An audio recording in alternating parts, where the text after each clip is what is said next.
और इस वक्त बातचीत करने के लिए आदित्य यादव हमारे साथ, समाजवादी पार्टी के जो बदायूं से प्रत्याशी थे, उन्होंने जीत हासिल की है, वो हमारे साथ जुड़ रहे हैं बातचीत करने के लिए। आदित्य यादव जी, बहुत बहुत स्वागत है न्यूज 18 पर आपका। क्या कहेंगे, जो मैंडेट जनता ने दिया है उसको लेकर पहला रिएक्शन, और दिल्ली में जिस तरीके से अब सरकार बनाने को लेकर बैठकें हो रही हैं, उसको आप कैसे देख रहे हैं? पहले तो आपका और आपके सभी श्रोताओं का मैं धन्यवाद देता हूं अनुपम जी के मुझे आपने समय दिया अपनी बात रखने का जी। और जहां तक बात है कि इंडिया गठबंधन को एक बहुत बड़ा समर्थन उत्तर प्रदेश और देश के अंदर मिला है और हम प्रतिबद्ध हैं। जो वादे हमने किए हैं, जो वादे हमने किसानों से, नौजवानों से, महिलाओं से किए, उन वादों को पूरा करने के लिए, चाहे हम पक्ष में हो या विपक्ष में हो। आने वाले दिनों में राजनीति किस तरफ को मुंह करवट लेगी ये तय होगा, लेकिन इस बात का मैं आपको भरोसा दिलाता हूं कि इंडिया गठबंधन और समाजवादी पार्टी अपने किए हुए वादों पर खरा उतरेगा और आने वाले दिनों में ये तय भी हो जाएगा कि इंडिया गठबंधन किस रूप में संसद के अंदर दिखाई देगा। लेकिन जिस तरीके से हमने देखा, जो एग्जिट पोल के रिजल्ट्स थे, या हमने देखा कि उससे पहले तमाम तरह के एक्सपेक्टेशंस लगाई जा रही थी, बदायूं को लेकर के भी और बाकी सीटों को लेकर के भी। क्या मानते हैं आप, जो वेव की बात हो रही है या कास्ट सिनेरियो की बात हो रही है, ऐसा क्या इस बार था जो कि बदायूं या तमाम सीटों पर समाजवादी पार्टी के लिए या इस अलायंस के लिए काफी मुफीद रहा? देखिए, उत्तर प्रदेश के लिए बात करें या देश की बात करें, जिस तरीके से 10 साल तक एनडीए की और भारतीय जनता पार्टी की सरकार में नौजवानों की अनदेखी हुई, रोजगार को लेकर किस तरीके से जो परीक्षाएं हो रही थी भर्तियों की, उनके पेपर लीक होना, साथ में इलेक्टोरल बॉन्ड जैसा एक बहुत व्यापक घोटाला जो सामने आया, ये सभी मुद्दे कहीं ना कहीं बने आम जनता के बीच में। बढ़ती हुई महंगाई महिलाओं के बीच में एक मुद्दा बना था। हम लोग लगातार बदायूं में प्रचार में थे और प्रचार में जब भी जाते थे, चाहे किसान हो या नौजवान हो, ये सभी मुद्दों से वो सीधे जुड़ता था। आवारा पशु किसानों के लिए एक बहुत बड़ा मुद्दा रहा था।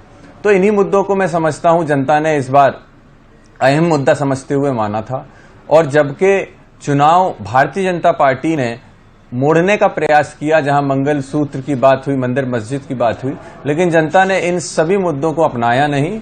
उन्होंने अगर देखा तो सीधे तौर पे जो किसानों के मुद्दे थे, महंगाई के मुद्दे थे और बेरोजगारी के मुद्दे थे, उनको देखा गया।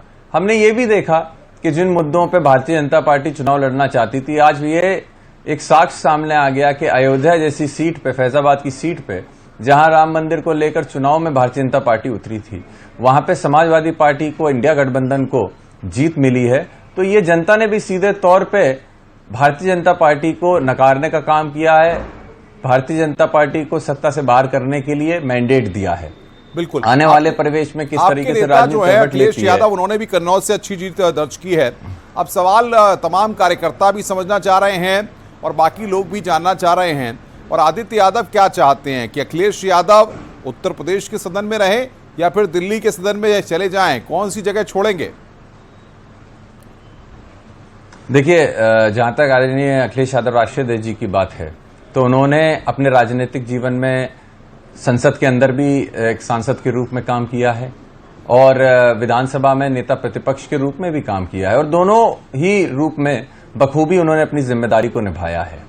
शीर्ष नेतृत्व का फैसला होगा, राष्ट्रीय अध्यक्ष जी का फैसला होगा, दिल्ली रहते हैं या फिर वो उत्तर प्रदेश की तरफ कूच करते हैं। लेकिन मेरा ये व्यक्तिगत तौर पे मानना है कि आज देश को जरूरत है एक ऐसे नेता की जो किसानों की, नौजवानों की आवाज को उठा सके, और हम जो कि सभी इंडिया गठबंधन के नेता संसद में रहेंगे, तो मैं समझता हूं अगर आदरणीय अखिलेश यादव जी संसद में रहते हैं, हम सबका नेतृत्व करते हैं, तो एक बड़ी मजबूती हम लोगों को मिलेगी। और हम लोगों का ये भी मानना है, जी बिल्कुल, हमारी इच्छा है पूरी तरीके से दिल्ली, और दिल्ली रहना भी इसलिए है क्योंकि आज देश की राजनीति को जरूरत है। जिस तरीके से भारतीय जनता पार्टी ने अनदेखी की है, जिस तरीके से भारतीय जनता पार्टी ने आज देश को एक गर्त में डालने का काम किया है, आज ऐसे नेताओं की, नौजवान नेताओं की हमें जरूरत है जो एक बार फिर से अपनी ऊर्जा से इस देश को उस गर्त से बाहर निकालने का काम कर सके। आदित्य जी, हम देख रहे थे जब चुनाव प्रचार चल रहा था, इस तरीके से आपने कई शब्दों का इस्तेमाल किया। एक शब्द और था परिवारवाद, उसको लेकर लगातार आप पर और आपके परिवार पर और तमाम लोगों पर निशाना साधा जा रहा था। यादव परिवार के ऊपर भी निशाना साधा गया था। इतने सारे प्रत्याशी यादव से ही उतार दिए गए हैं। और जाहिर तौर पर धर्मेंद्र यादव जिस तरीके से आजमगढ़ से, आप बदायूं से, और भी तमाम सारे नामों को लेकर के निशाना साधा गया था, तो क्या माना जाए परिवार ने यहां पर सीटें जीत करके एक जवाब देने की कोशिश की है?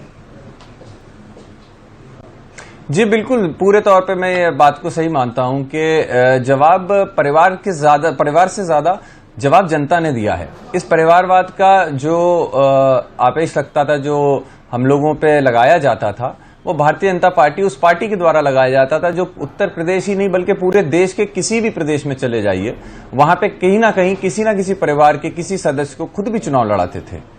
हम लोग अगर चुनाव में गए, 5 सीट पे चुनाव परिवार ने लड़ा था, जनता ने मैंडेट दिया, जनता ने चुन के भेजा है। कहीं भी हम लोग एक तरीके से आप कह सकते हैं नियुक्त होके नहीं गए हैं, ना ही हम एमएलसी में गए हैं, ना ही हम राज्यसभा में गए हैं। जनता के बीच से चुनाव लड़के अपने आप को स्थापित करके हम लोग गए हैं। अगर हम लोग किसी तरीके से नियुक्त होके जाते तो मैं ये बात को मान सकता था, मैं ये कह सकता था कि हाँ परिवारवाद, या फिर सीधे तौर पे हम लोग जनता में ना रह के सीधे तौर पे हम लोग मेन राजनीति में आ गए हैं। लेकिन अब जब हम लोग जनता के बीच जा रहे हैं, जनता हमको स्वीकार कर रही है। और आप जानते हैं लोकतंत्र में जनता सर्वोपरि होती है। बड़े बड़े नेता भी जनता के सामने झुकते हैं, बड़े बड़े पार्टियां भी जनता के सामने झुकती हैं। तो ऐसे में अगर जनता हम लोगों को जिता रही है और 5 सीटों पर बड़े अंतर पे जिता रही है, ने बड़े पद मांगे हैं, कई मंत्री पद मांगे हैं, रेल मंत्रालय मांगा है, इस तरह की चर्चाएं चल रही हैं सूत्रों के हवाले से। आप क्या कहेंगे, क्योंकि इधर इंडिया अलायंस की भी बैठक चल रही है, क्या उसमें सरकार बनाने को लेकर कुछ कवायद हो रही है, कुछ चर्चा हो रही है, कुछ जोड़ तोड़ वहां से भी शुरू होगी क्या? निश्चित तौर पे देखिए, जब कल रुझान आया उससे पहले भी इंडिया गठबंधन की बैठक हुई। इंडिया गठबंधन की बैठक में इस बात को तय हुआ कि जो एग्जिट पोल आ रहे हैं उनको हम लोगों ने, इंडिया गठबंधन ने नकारा। और हमने देखा भी कि जब कल मतगणना हुई, जब काउंटिंग हुई, तो ये सबके सामने आया कि एग्जिट पोल किस तरीके से भ्रमित करने के लिए एक एजेंडे के जरिए चलाए जा रहे थे। तो मैं ये साफ तौर पे समझता हूं कि आज हमें जरूरत है कि सब लोगों को एकजुट होकर आने की, और वही इंडिया गठबंधन कर रहा है। और आने वाले समय में आपके माध्यम से मुझे पता लग रहा है नीतीश कुमार जी के बारे में, या जो एनडीए की भी जो निर्णय हो रहे हैं, मीटिंगें हो रही हैं, लेकिन इंडिया गठबंधन के भी सारे नेता दिल्ली में मौजूद हैं और सभी लोगों का संपर्क मैं समझता हूं अन्य नेताओं से, चाहे वो नीतीश कुमार जी हो, चाहे चंद्रबाबू नायडू जी हो, इन सभी से संपर्क में हैं। तो अभी सूत्रों के हवाले से यह खबर आ रही, लेकिन कोई भी इस पे पूरी तरीके से 100% इस पे मोहर नहीं लगा सकता है। संपर्क में सब हैं। आने वाले दिनों में शीर्ष नेतृत्व क्या फैसला लेता है, मैं समझता हूं देश के आगे बढ़ाने के लिए, उद्धार के लिए इंडिया गठबंधन प्रतिबद्ध है और उसी को देखते हुए काम करेगा। आदित्य, हम देख रहे थे कि बदायूं में भी भीषण गर्मी थी और उसमें भी लगातार आप चुनाव प्रचार कर रहे थे। अगर बदायूं के मुकाबले को देखा जाए, क्योंकि पहले था कि शिवपाल यादव जी लड़ रहे हैं, फिर उसके बाद आपका नाम आया, बड़ी उहापोह की स्थिति रही कई दिनों तक, और उसके बाद जब आपने प्रचार शुरू किया तब लोगों ने कयास लगाने शुरू कर दिए थे। बदायूं की लड़ाई को आपने क्या कांटे की लड़ाई माना था? क्योंकि जिस तरीके से भारतीय जनता पार्टी ने दुर्विजय सिंह शाक्य को वहां से चुनावी दंगल में उतारा था। जी देखिए, बदायूं को लेकर पार्टी का पहले जो निर्णय आया था वो आदरणीय शिवपाल सिंह यादव जी के लिए टिकट घोषित हुई थी।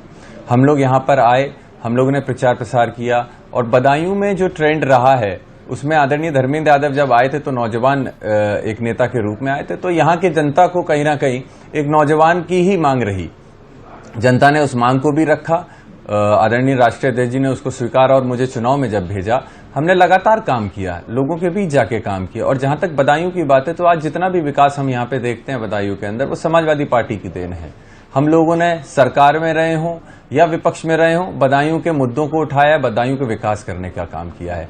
जहां तक भारतीय जनता पार्टी की बात थी, उन्होंने लगातार एक नौजवान युवा, अगर कोई राजनीति में आता है, जो पार्टी युवा की बात करती है, अगर वही पार्टी उन युवाओं को नीचे घसीटने का काम कर रही है, तो मैं समझता हूं ये दोहरी राजनीति थी। बदायूं के अंदर जो प्रत्याशी भारतीय जनता पार्टी के थे, उनकी जो भाषा शैली रही, मैं समझता हूं उसको जनता ने पूरी तरीके से नकारा था। जिस तरीके से एक अहंकार में उन्होंने अपनी बातों को रखा, जब भी उन्होंने कमेंट किया, चाहे वो आदरणीय शिवपाल यादव जी पे किया हो, चाहे वो व्यक्तिगत तौर पे मुझ पे किए हो, हमले किए गए बातों के, तो इन सभी बातों में हम लोगों ने कभी भी अपना सामंजस्य, हम लोगों ने कभी भी अपना धैर्य नहीं खोया। क्या लगता है 2024 से हमेशा सम्मान जा रहा है, परिवार ने भी मुझे उत्तर प्रदेश में 2027 में और अभी आने वाले वक्त में जिन राज्यों में विधानसभा के चुनाव होने हैं, वहां पर भी कहीं ना कहीं एक बड़ा मैसेज देगा और समाजवादी पार्टी के लिए यहां से एक नई शुरुआत है।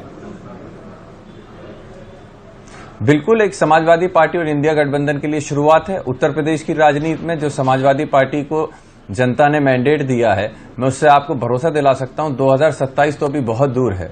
हो सकता है 2027 से पहले समाजवादी पार्टी एक बड़े रूप में अपने लोगों को लेकर मौजूदा सरकार की जो नीतियां हैं और जिस तरीके से भ्रमित करके जनता को फैला रही है, उसको देखते हुए मैं समझता हूं आने वाले कुछ महीनों और सालों में भी हम लोग उत्तर प्रदेश की राजनीति में बड़े कदम लेने जा रहे हैं, धरना प्रदर्शन करने जा रहे हैं और जो उनकी नीतियां हैं उनको पूरी तरीके से जनता के सामने उजागर करने का हम लोग काम करेंगे। बहुत बहुत शुक्रिया आदित्य जी, न्यूज 18 के साथ बेबाक तरीके से बातचीत करने के लिए। तो आदित्य यादव एक्सक्लूसिव हमारे साथ जुड़े हुए थे, जो बता रहे थे किस तरीके से तमाम मसलों को बात भी उन्होंने एक बड़ी जीत यहां पर बदायूं से दर्ज की है और वो कह रहे हैं इंतजार कीजिए, आने वाले वक्त में और भी बड़े जीत के रास्ते तय होंगे और 2027 से पहले कई चीजें आपको बदली हुई नजर आएंगी।